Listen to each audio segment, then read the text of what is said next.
अथ श्री दारिद्र्यदहन शिवस्तोत्रम्। विश्वेश्वराय नरकार्णवतारणाय कर्णामृताय शशिशेखरधारणाय कर्पूरकान्तिधवलाय जटाधराय दारिद्र्यदुःखदहनाय नमः शिवाय।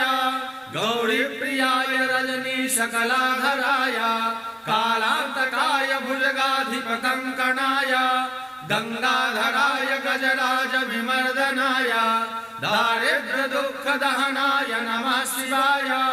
भक्तिप्रियाय भवरोगभयापहाय उग्राय दुर्गभवसागरतारणाय ज्योतिर्मयाय गुणनाम सुनित्यकाय दारिद्र्यदुःखदहनाय नमः शिवाय।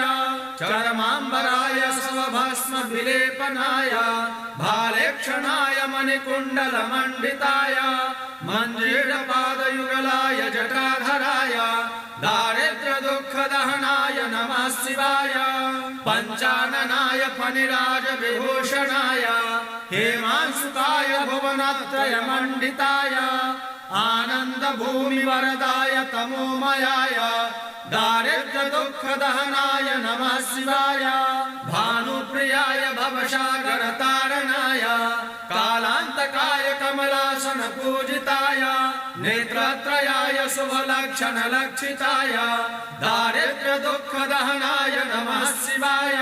रामप्रियाय रघुनाथवरप्रदाय नागप्रियाय नरकार्णवतारणाय पुण्येषु पुण्यभरिताय सुरर्चिताय दारिद्र्यदुःखदहनाय नमः शिवाय।